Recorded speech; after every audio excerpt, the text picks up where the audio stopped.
Mr. Chairman, Secretary Chu, thank you for being here. I applaud your taking the time to be here, and I'm happy to see we've got somebody in charge of an organization that actually has a scientific background. Let's talk a little bit about natural gas, if you don't mind. Natural gas is cheap and abundant right here in America, and lower natural gas prices in some areas of the United States, well, they are at historic lows.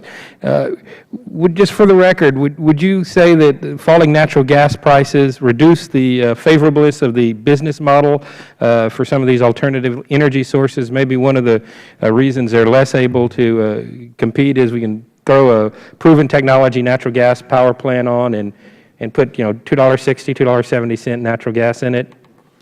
I would certainly agree that falling natural gas prices, especially where they are today, makes natural gas very competitive with other forms of energy. And so now that we've got relatively low natural gas prices, and we actually do see the oil and gas sector ramping up employment in South Texas, we're under 7% unemployment, actually looking at jumping under 6. We're actually having trouble finding people to work in the oil field. Do you think this might be an opportunity for us to invest in technologies to export some of that natural gas, to bring money into the United States in the energy sector and lower our balance of trade? Well, first, we're very, very happy that the natural gas boom and the ability to recover natural gas, and where we thought 20 and 30 years ago was not recoverable. We're very excited about that. As you noted, it's creating a lot of jobs. We also think that natural gas is a good transition fuel.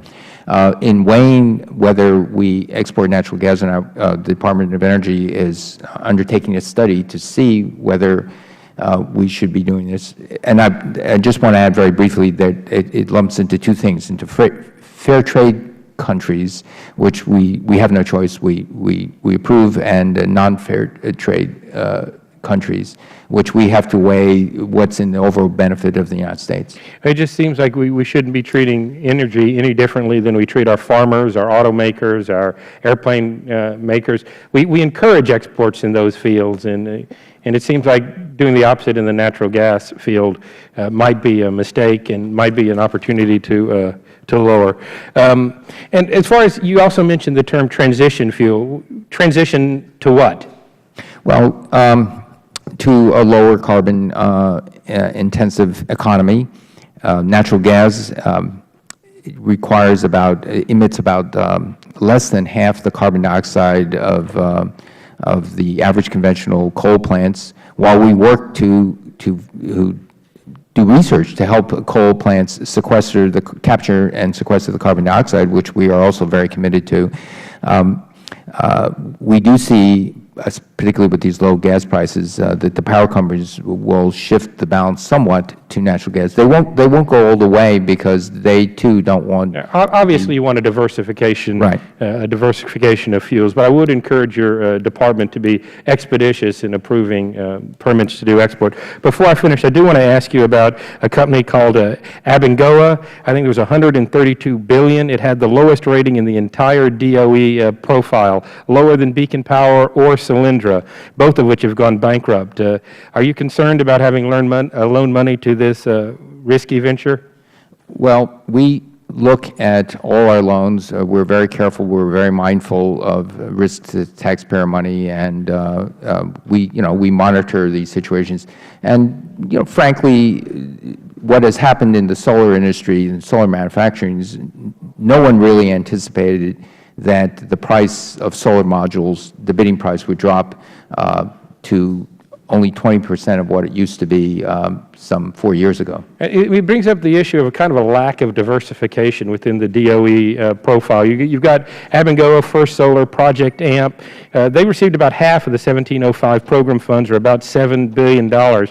Shouldn't we be inconsistent with all of the above energy that the President has said, and that we Republicans have been touting all along, be looking at diversifying that over a wide variety of different projects rather than dumping half of it in 3 questionable programs? Well, we in 1705, we invested in solar, we invested in wind, we invested some geothermal. In our other loan programs, for example, we invested in nuclear. We have a conditional commitment to Vogtle for the first 2 nuclear reactors that we've started for the last 30 years. There are loans in the 1703 program for gasification of coal.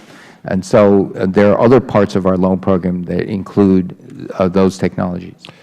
It looks like it was 80% of went to solar in 1705. So we'll look at the numbers with respect to the other programs, but just the heavy investment in solar has me concerned. I'm out of time, so We'll have a second round for the gentleman if he'll remain. Secretary Chu, I just want to verify one thing.